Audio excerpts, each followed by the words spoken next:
Learning differences are neurological disorders which prevent people from learning in traditional ways. 60% of the adult prison population have learning differences.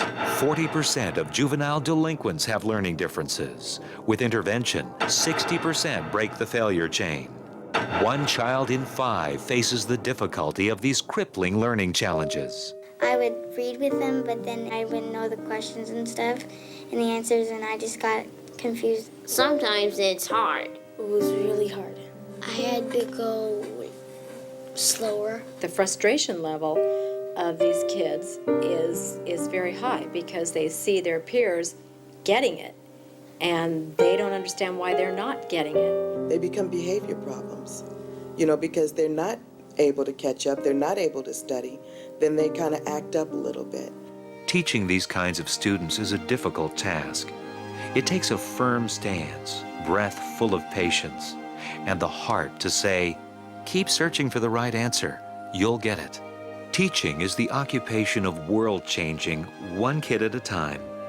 Some kids need extra attention to maximize their potential. Teaching them reading and writing and arithmetic is not enough. I learned real early on with Kevin that normal teaching methods didn't work with him. But if you are using arm movements or visuals or music, and you can build those into the way you're teaching, then he'll start to build confidence and just do better and better.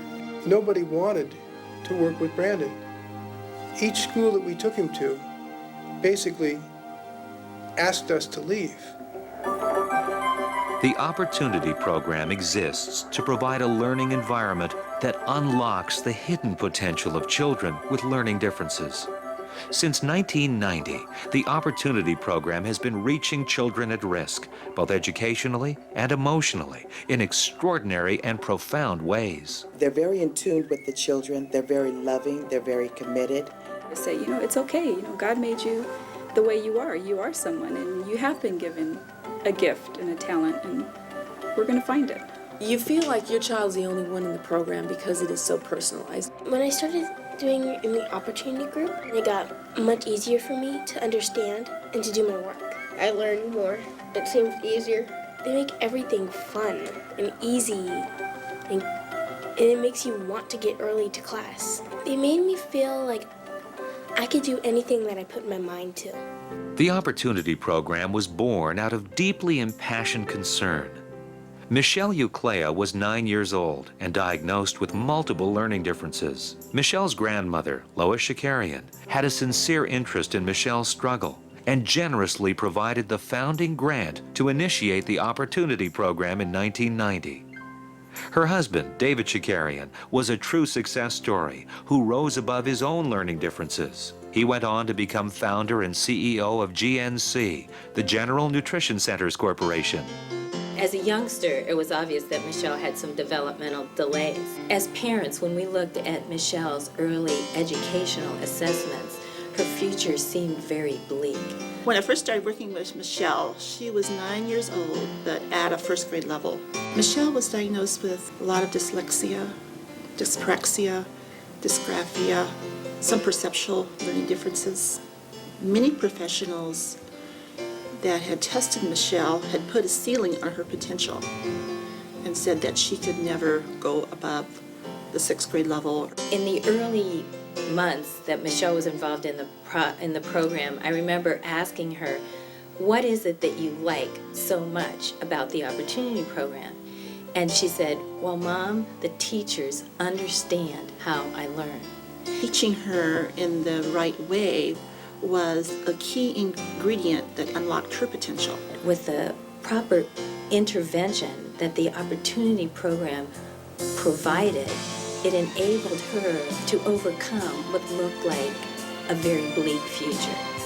When I was in junior high, I'm like, I'm never going to make it to high school. And when I was in high school, I'm like, I'm never going to make it to college. Like, I didn't think I would make it this far. So many students with the kinds of disabilities that Michelle has end up just giving up are not pursuing a college education. And so I am very surprised. Coming from where she came from, she was extremely prepared for the college experience. Michelle will finish her program here. She'll finish all of her courses for transfer. She plans to transfer to an upper division institution, and I see her successfully doing that. If it wasn't for the Opportunity Program, I wouldn't be here today. Under the visionary leadership of Anita Birch, the Opportunity Program now opens the door to the benefits of adaptive systems of learning. Opportunity's state-of-the-art curriculum is based on a nationally acclaimed multisensory approach to learning, combining the most current technology and methods to meet individual learning needs. Because each child has a unique style for processing information, these children must learn how to learn. An important tenet is that students need to learn in the company of their peers. Opportunity students spend most of their day in mainstream classrooms because social and emotional growth is just as important as educational advancement. I will say to you, as a clinician who's worked in this community for 20 years, Opportunity is heads and shoulders above programs that I have the good fortune to work with. What they knew last year is going to be different this year because new research keeps coming in. And that's, I think, been the beauty of the Opportunity Program. In the almost 11 years of its existence, they have never been afraid of the change. The Opportunity teachers keep current. They are consistently trained. I feel like I have a team of individuals that are helping me with my kids. Opportunity is a force for change, awakening society to the desperate need for a new educational paradigm. When you give hope. You give overlooked students a new chance. You change our communities. You change society for the better. Take the opportunity to change the life of a child forever.